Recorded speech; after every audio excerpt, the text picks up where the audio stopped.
This week on the Internet Cafe, TV shows online. Xena the Warrior Princess is a new cult television hit and a hot website. Meet Jeff Rowe. He runs the ultimate TV website, the biggest general television site on the net. If you ever wanted to try your hand at writing an X-Files script, visit this fan fiction site for some TV script tips. This man used to be a news director at a major CBS television station. He's now seen the light and he's running a news website instead.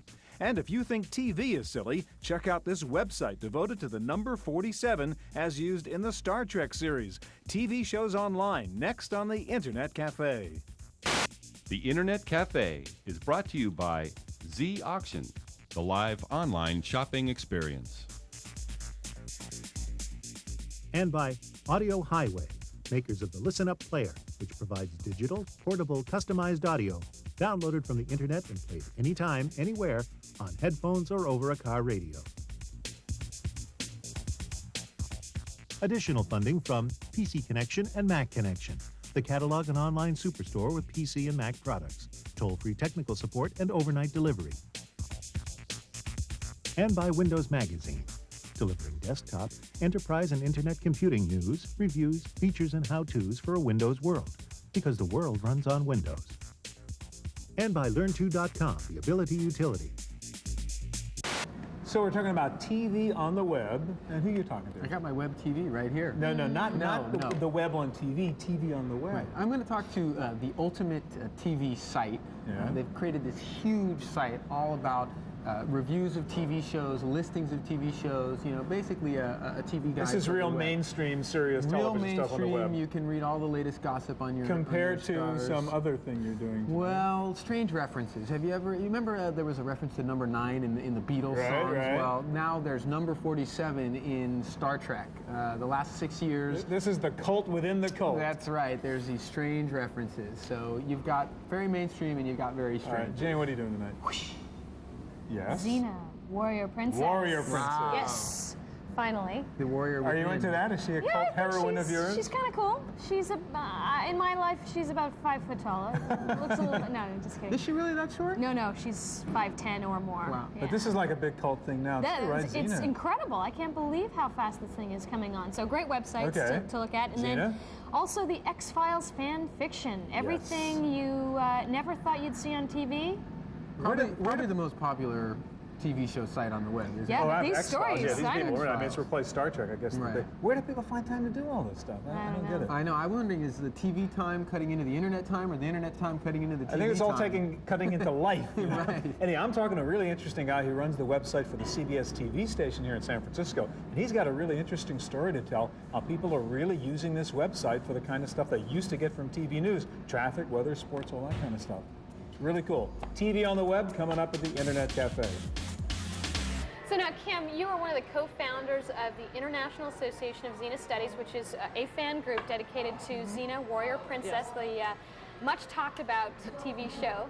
Now, you've got a website which is called Whoosh. Yes. And maybe you can tell us a little bit about all of the things that we could find at the Whoosh website. Well, Whoosh is a multifaceted website. It's got a monthly magazine, which is actually what Whoosh is, which is the journal of the International Association of Xena Studies. But it also includes an episode guide, the Xena frequently asked questions area, which anybody who's on the internet knows that the frequently asked questions are compilations done by interested people to answer the most frequently asked questions so they don't have to go on and say, so what would be a frequently asked Xena question? Like, who's Gabrielle? You know, something like that, or, you know, something really basic if you're involved in the... Now, in your association, how many members do you have? At this point, we have about 530. 500 members, and they're all contributing Yes, articles to the part Whoosh of the website. requirement of the membership is that they have to contribute at least one article to the journal, which is the monthly magazine on the website. And Now, what is it that about the Xena show that prompted you to get involved in this activity? What is it that's so unique about this show that made you want to do all of this work? At this point, it just struck me as a very unique program.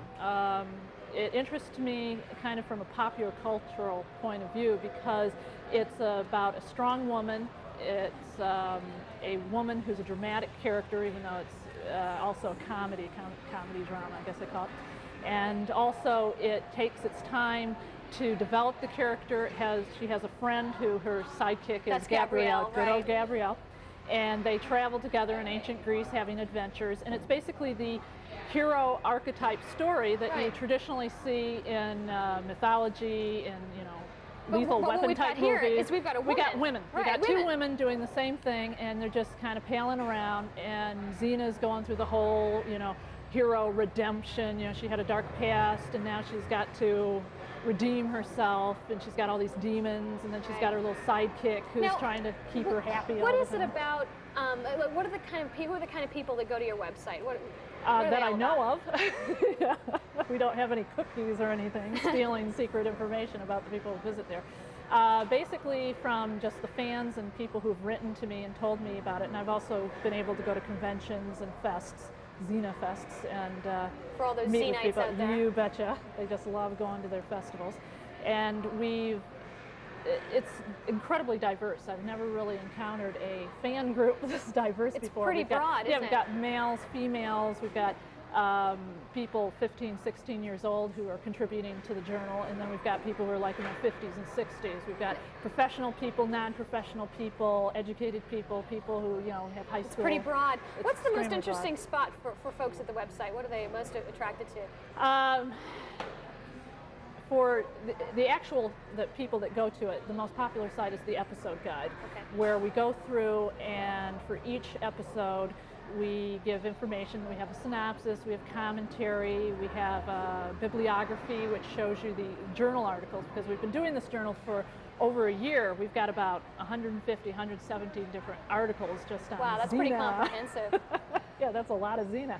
And but that's the most popular by far. The next popular site is the frequently asked questions area, and then the next site is this news, gossip, rumor. All the things that you wanted to know. But yeah, were afraid right. to ask. Well, we started kind of as a lark, and it just got so popular where we just had a gossip column where it deals. It also deals with news, like merchant, you know, straight news. Well, the one thing about your site is it's very engaging. There's lots of stuff out there, and very exciting. Thanks very much, Kim. Live long and prosper.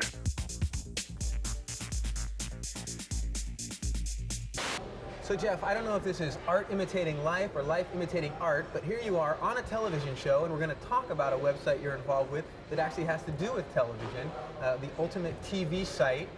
Tell me a little bit about how did it get started, and how does it fit in with TV?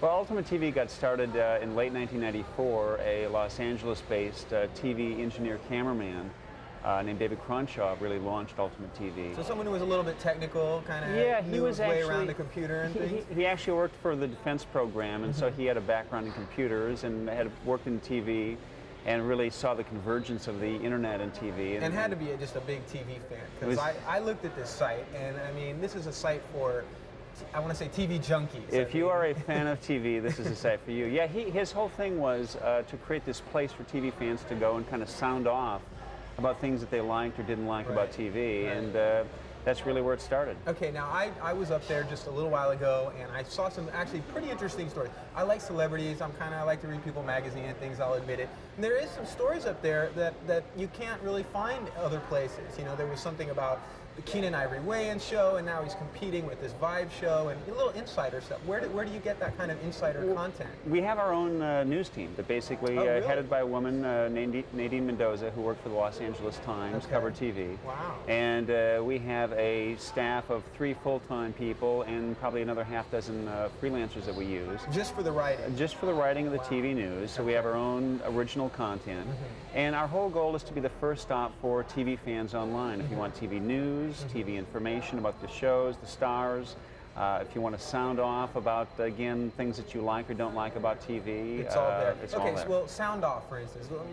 You know, sort of expound on that a little bit. Well, how can I mean, TV's sort of a one-way medium, so how can I use this to... I mean, probably one of the big overused terms right now is community, but that is really what we're about, creating this place, again, where if you're a fan of TV, either we have the information on our service, or we'll lead you to other places that actually have it, official websites, fan websites. And specifically with the sound off, one of the things that we do, for example, is we have our Ultimate TV polls, where we poll about what you liked or didn't like.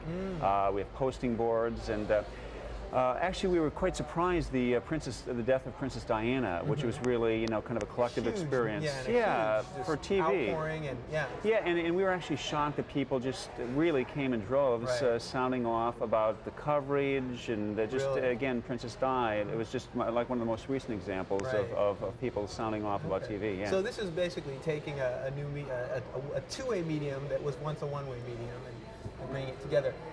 What are some of the listings and things that you can find up on there that a TV fan could get that they couldn't maybe get either in TV Guide or couldn't get on TV itself? Well, actually many things. I mean, first of all, we have, there's a term in TV called enhancing the TV experience, meaning providing information online about TV shows that you normally can't find in other places. And one of the things that we do is we have things that other people do have, but we chat with stars, the TV stars. We have probably one of the most popular areas of Ultimate TV is a thing called the Ultimate TV Show List, which is like the mother of all destinations for people who want to find out about shows. I looked at that site. What was there, 2,000 shows? Well, we have over 2,000 shows, and again, it's a hybrid of both content that we have and also, again, links out to fan sites, Friends, ER, X-Files, Star Trek. To F Troop and Bewitched. Well, great, Jeff. You know, the one thing I looked on there, I didn't see the Internet Cafe. So it will be there when you check next time. All right, thanks a lot. Thank you.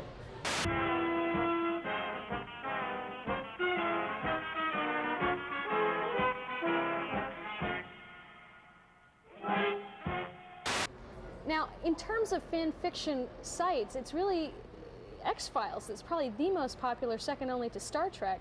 Now, Janine, you write fan fiction for X-Files. Yeah, I do. Now, why did you get into this?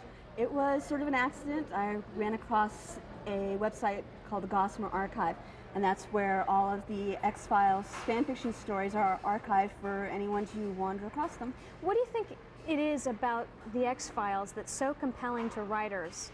I've spoken with several writers over email and some in person, and we sort of decided that it has to do with the characters as well as really the holes that are left in the characters.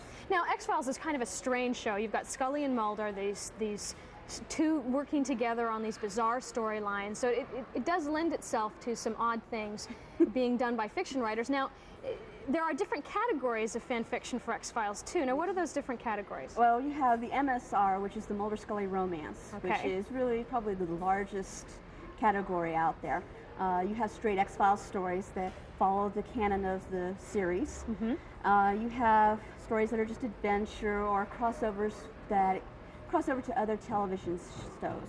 And then, of course, you have other romances between characters within the storyline. And you also have Slash. Now, what's Slash? Now, Slash is, it's really a bad term, really doesn't say anything about it, but it is romances between same-sex characters. Now, these storylines with fan fiction are typically ones that you and I will never actually see on the television That's screen. not really true, actually, because a lot of fan fiction writers have noticed in the last couple of years that some of the things that they've brought up in the past in their own stories have sort of weaned their way into the show itself. Anyone who knows the show may know that Scully has come down with cancer. Well, there were fan fiction writers about a year ago after her abduction that were talking about, oh, well, Scully's going to come down with cancer, and wrote into their stories. So it's not really that implausible. Now, how many writers are there actually out there writing fan fiction for X-Files? That's really a number I couldn't even give you. There are over 5,000 stories sitting on the Gossamer Archive right now, and there's more added every single week. Now, I'm told that you're actually called the Danielle Steele of X-Files fiction. You've written a massive amount of stories. You've only been writing for a year. How many stories have you actually written? 87 at this point in time. That's incredible. I had a lot of spare time. Any chance, do you think that any of your stories are actually going to get on the X-Files show? Any hopes? I don't think of myself as a scriptwriter, which is really what X-Files looks for, and I don't have any aspirations to try to, come to Chris Carter's door and say, I have this great idea for your show, Chris. Would you mind taking a look at the script? Script writing and fiction writing are two different things, and I'm just busy writing fiction for the enjoyment of it. So what do you think your next storyline is going to be? If you're talking X-Files, I've got about 12 stories all currently in progress right now, so it depends on which story you're asking me about. So soon to be seen at your website. You are on board the Federation Starship Enterprise. Seems every day there's another story about fewer and fewer people watching television and more people spending their evening leisure hours surfing the web. Well, there's somebody here in the Internet Cafe tonight that knows a little bit about both sides of that story. Harry, how are you? Hello. So your personal career is actually mirroring this sort of swing of energy from television to the net, isn't it? Yes, I started out in television, did 25 years of TV news, 3 years running a TV station. Now I'm full-time Internet. Now, how'd that happen? How did you switch from television? You just thought the net is where the action is? Well, actually, the corporation I work for, CBS and Westinghouse, this year began really focusing on the Internet as a parallel business to what it was doing in broadcasting, which is delivering news and information to people all over the country. Now, did you guys as broadcasters a couple of years ago, when the net and the web really exploded, see that as a threat to your business, your main business? I think some people did. I was in the Bay Area at the time, been in the Bay Area my whole career, and realized that it was really a parallel opportunity. I watched what happened with cable years ago, where many broadcasters really missed the boat. They could have dominated cable and didn't. They let other people do it. And I swore I'd never let that happen. So when the Internet started, I said to myself, this is an opportunity to deliver news and information to people in a parallel medium that are not watching television or they don't have access to television, and we decided to take advantage of that. Is it really a parallel medium? I mean, you don't have the same tools, you don't have the same bandwidth, you don't have the same revenue potential, do you? I think you have a different revenue potential that is probably as big or bigger long term. There's transaction on the Internet that there's not on television. Yeah. That's a huge opportunity. It's parallel in the same way that radio and TV parallel each other. There are certain things each of them are really good at, and certain things that the other one does do or doesn't do. And I think you're going to see the same thing on the Internet. You're going to find certain specialties that the Internet will dominate in the next 5 to 10 years. Well, let's talk about that right now. I mean, you were running KPIX TV, right. And then you launched the KPIX.com website. Right. What do people go to the website for? Why do they need Channel 5 on the web? Well, the kind of thing we put on the Internet were the kinds of things where there's frequent change and it's easy, cheap, and convenient to update it. Like? Things like traffic, weather, and live pictures of the real world outside the building they're working in or living in. And we're finding people are using it at work. So we built a medium that would be useful for people between 8 in the morning and 6 o'clock in the evening when most people are in their offices and have computer access. So most of the action is during the daytime when yes. they couldn't be watching TV. Right. Our website maxes out at 4 o'clock in the afternoon every day because the traffic site drives so much Internet traffic to people see what the highways are like. All right, now let's talk about that. What is on your website in general, number one, and then what's the most popular part of it? We have a lot of live cameras, both for weather, just general shots of outdoors, and we have a lot of live traffic cameras, so people can call up a camera and see what their freeway. So I go to your website and say, I want to see what it looks like on the Nimitz right now at 4 o'clock. Right, and one of the reasons that KPIX.com gets so much use locally is because you can see what the traffic is like, and you can look at different sections of freeway and know, do I stay at work another 15 minutes or do I go now and beat the traffic? This really is kind of personal television, isn't it, in a way? Yes, and they can look at it when they want. They don't have to wait for a scheduled broadcast. They can see it right now at their own convenience. So traffic is number one and the live cams? Are number 2. And weather is number 3 most of the time. Huh. So news is not the most important thing then? News is used, but it's not the single most important thing. I bet sports is up there, huh? Sports is very high. News is really high when something big happens. And they want it right now because you can update it instantly. Do you really see this website as basically supporting the big monster television business, or can it become a standalone business which pays its way? I think over time it pays its way. I think it pays its way big time long term because you've got not only advertising dollars, you have huge upside on transaction dollars. You can sell stuff. Yes, absolutely. Yeah. Now, you're involved also. CBS is what, planning some sort of national coordinated website? What's that about? CBS Now is going to launch in January of 1998. It'll be a service that will serve all the TV stations in the CBS family in almost every city in the country. So you'll have access available to millions of users. So CBS is taking the web seriously? Absolutely. All right, let's take a look at the Pix website. Okay, great. You never say please. You never say thank you. Please don't be an idiot. Thank you. Michaela, you have arguably one of the most obscure TV reference sites I think I've heard of on the internet, and I've actually checked it out. Basically, looking at the number 47s reoccurring in Star Trek. What is this phenomenon, and how did you find out about it? Well, the number 47 is an inside joke that has followed Star Trek from the 4th season of Next Generation all the way through the current shows and the movies. So the last 6 or 7 years of Star Trek. And what is it? 47 is actually an inside joke of the writers of Star Trek. It began in the 4th season of Next Generation with a writer named Joe Menosky, who was an alumnus of Pomona College, where the number is an inside joke. When he came to Star Trek The Next Generation, he began inserting the number 47 in every show he wrote. And from there, he indoctrinated a couple of the other writers. And from there, it has proceeded into all the current shows and the they've movies. all... Okay, well, to back up a second, what was the inside joke? Do you know? Well, at Pomona College, apparently the number 47 is an inside joke because in the 60s, a professor proved that all numbers are equal to 47. And since then, Pomona College alumnus have decided that the number 47 occurs most frequently randomly in life as we know it. So it is really an inside joke. It is. I almost don't understand it. That's great. So, okay, now you've created the site, and you've got how many references to the number 47 in the show? By now, it's at least over 200. Really? And what are some of your most favorite or interesting references? Well, I have to say my favorite 47 comes from the 6th season of Star Trek The Next Generation in an episode called Descent Part 1, which the teaser of that episode involves Data playing a poker game with Stephen Hawking, Albert Einstein, and Isaac Newton. It was a cameo by Stephen Hawking, actually. And at the end of the game, Stephen Hawking wins the round with 4 sevens. And there's a shot of him with his 4 sevens on the table. So 4-7 playing cards. So yeah, so people, so they reference it that way too. So it's not always just the number being up there as well. Now, you also are involved in or interested in other, I think, TV sites, and you have your own other website called the House of Schlock. Land of Schlock. Land of Schlock. And your last name, I think, is Schlocker. Schlocker. So there's the House of the Land of Schlock. You've got some references to Homicide, the TV show on there.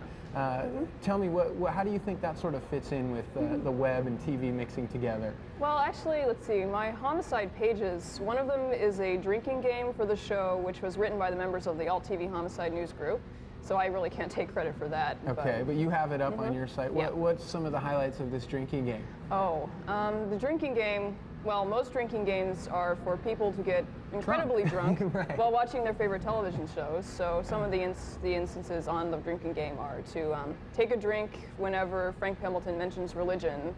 On the show. On so the you show. sit there, you watch the show, and basically every time people get drunk. And you've practiced at this game a little bit? No, I don't drink. Good. We don't endorse that kind of behavior. Okay. Are you a fan of the website for Homicide? Is that a site that you think blends TV and the web well together?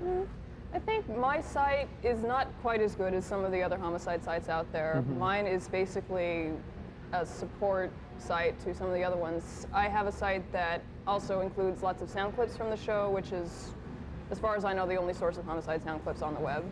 Whether that's useful or not, I really can't say. But well, so fans can go and listen to audio clips, and have you picked out things that you think are especially relevant or interesting? Usually the funny bits. The funny bits. Yeah. Okay, great. Well, we'll have to go check it out. Okay.